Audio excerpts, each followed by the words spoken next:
জ্যেষ্ঠ মুখপাত্ৰ তথা প্ৰদেশ কংগ্ৰেছৰ সাধাৰণ সম্পাদক ভাস্কৰ দাহাল ডাঙৰীয়াক আমি ভাৰতীয় জাতীয় কংগ্ৰেছে তামোলপুৰ সমষ্টি উপ নিৰ্বাচনত আমাৰ প্ৰাৰ্থী হিচাপে আগবঢ়াইছোঁ আৰু আজি মই আৰু আমাৰ দলপতি শ্ৰীযুত দেৱব্ৰত শইকীয়া ডাঙৰীয়াই আমি ভাস্কৰ দাহালৰ লগত নমিনেশ্যন দিয়াৰ মুহূৰ্তত আমি সংগ দিছোঁ। কেনেকুৱা দেখিছে নিৰ্বাচনী চিনেৰিঅ?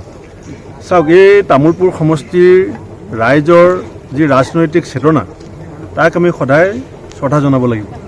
কাৰণ যোৱাবাৰ নিৰ্বাচনত আমাৰ কংগ্ৰেছ সমৰ্থিত মহাজোঁটৰ যিগৰাকী প্ৰাৰ্থী আছিলে, এই প্ৰাৰ্থীগৰাকীক বৰ্তমানৰ মুখ্যমন্ত্ৰী ডাঙৰীয়াই চলে বলে কৌশলে নিৰ্বাচনী বতৰণিৰ পৰা আঁতৰাই নিয়াৰ পাছতো এই সমষ্টিৰ ৰাইজে আদৰ্শৰ খাতিৰত আমাৰ দলৰ প্ৰতি থকা বিশ্বাস আৰু আস্থাৰ খাতিৰত ৪৬,০০০ ভোট আমাক প্ৰদান কৰিছিলে।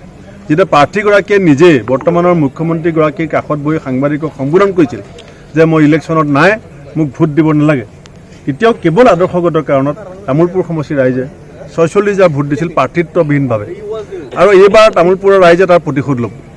প্ৰতিশোধ এইকাৰণেই ল'ব যে তামোলপুৰৰ মানুহক যে মুখ্যমন্ত্ৰী মহোদয়ে যে বিশ্বাস নকৰে, তামোলপুৰৰ মানুহক যে মুখ্যমন্ত্ৰী মহোদয়ে যে আস্থাত নলয়, তামোলপুৰৰ মানুহক যে ৰাজনৈতিক সিদ্ধান্তক তেখেতে সন্দেহ কৰে, সেই কথাটো তেখেতে ইতিমধ্যে প্ৰমাণ কৰি থৈছে প্ৰাৰ্থিত্ব উদ্ধ কৰে। ৰাইজৰ যিটো গণতান্ত্ৰিক অধিকাৰ, সেই অধিকাৰ তামোলপুৰবাসীক যোৱা নিৰ্বাচনত তেখেতে খৰ্ব কৰিছিল। তামোলপুৰবাসী ৰাইজে এটা মুকলিমূৰীয়া সিদ্ধান্ত লোৱাৰ পৰা তেখেতে ৰাইজক বাৰণ কৰাইছিলে। সেইকাৰণে আমি এগৰাকী যুৱ নেতা, গোৰ্খাসকলৰ এসময়ৰ এজন শক্তিশালী ছাত্ৰ নেতা আৰু আমাৰ দলৰ এজন মুখপাত্ৰ, গোটেই অসমত সকলোৱে তেখেতক চিনি পায় আৰু সদায় এই অঞ্চলৰ ৰাইজৰ যিবিলাক মৌলিক সমস্যা, এই সমস্যাবিলাক সমাধানৰ ক্ষেত্ৰত ভাস্কৰ দাহালৰ ভূমিকা সকলোৱে জানে। আমি আশা কৰিছোঁ যে এজন যুৱ নেতাক তামোলপুৰ ৰাইজে বিধানসভালৈ পঠিয়াই বিৰোধী দলটোক শক্তিশালী কৰাৰ লগতে এই অঞ্চলটোৰ সমস্যাৰাজিক বিধানসভাত শক্তিশালীভাৱে উপস্থাপন কৰিবৰ কাৰণে ৰাইজে তেখেতক আশীৰ্বাদ দিব। এজেপিৰ লগত যিহেতুকে আপোনালোকৰ এটা আলোচনা হৈছে বা আমিতো সদায় আমি যি বিজেপি বিৰোধী শক্তি একত্ৰিত হ'ব লাগে বুলি কৈছোঁ। সেই গতিকে এনেকুৱা কোনো সম্ভাৱনা আমি এতিয়া দেখা নাই। আমাৰ লগত যিটো কথা হৈছিল তেখেতসকলৰ সভাপতিৰ লগত, আমাৰ মাজুলীৰ যেতিয়া আগন্তুক সময়ত তেতিয়া এটা চিন্তা ভাৱনা আছে, তেখেতসকলক সেই মাজুলী চিটৰ কথা তেখেতসকলে প্ৰতিনিধিত্ব কৰাৰ কথা কৈছিল। এতিয়া এই সময়ত তেখেতসকলে আমাৰ ভোট বিভাজন যাতে নহয় তাৰ বাবে কোনো সমষ্টিতে প্ৰাৰ্থিত্ব আগবঢ়োৱা নাই, তাৰ বাবে জাতীয় পৰিষদক ধন্যবাদ জনাইছোঁ। মাজুলী সমষ্টিটো ছাৰ এৰি দিয়াৰ সম্ভাৱনা আছে নে এজেপিক?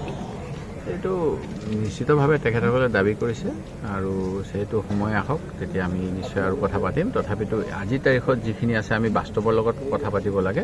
বাস্তৱত আজি 5টা সমষ্টিৰ উপ নিৰ্বাচন হৈ আছে। এই 5টা নিৰ্বাচনৰ ভিতৰত যাতে বিৰোধী ভোট বিভাজন নহয় তাৰ বাবে অসম জাতীয় পৰিষদে আমাৰ সভাপতিৰ লগত যেনেধৰণে বাৰ্তালাপ কৰিলে তাৰ পৰৱৰ্তী সময়ত তেখেতসকলে প্ৰাৰ্থিত্ব আগবঢ়োৱা নাই, তাৰ বাবে মই তেখেতসকলক ধন্যবাদ জনাইছোঁ। ছাৰ, মাজুলী সমষ্টিটো এৰি দিয়াৰ এতিয়াও কংগ্ৰেছে সিদ্ধান্ত লোৱা নাই নেকি এজেপিক? এইখিনি কথা মই কৈ আছোঁ আপোনাক যে নিশ্চিতভাৱে মাজুলী বিষয়টোলৈ আলোচনা হৈছে আৰু মাজুলীত তেখেতসকলৰ প্ৰাৰ্থী হোৱাৰ সম্ভাৱনা আছে। অখিল গগৈৰ মিত্ৰতাৰ প্ৰসংগটো কিছু ঢুৱলি হৈ আছে। অখিল গগৈ ডাঙৰীয়াই যিটো চৰ্ত দিছে, এই চৰ্ত আমাৰ দলৰ ফালৰ পৰা নীতিগত কাৰণত গ্ৰহণযোগ্য নহয় বুলি আমাৰ সভাপতি মহোদয়ে ক'লে। মই সেই কথাকে দোহাৰিব বিচাৰোঁ যে যিহেতু যোৱা নিৰ্বাচনত মৰিয়নিত কংগ্ৰেছ দলৰ প্ৰাৰ্থী বিজয়ী হৈছিল, থাওৰাত কংগ্ৰেছ দলৰ প্ৰাৰ্থী বিজয়ী হৈছিল, সেই গতিকে এই দুইটা চিট আমি দলীয় স্বাৰ্থত অন্য দলক প্ৰাৰ্থিত্ব আগবঢ়াবলৈ দিয়াৰ অসুবিধা।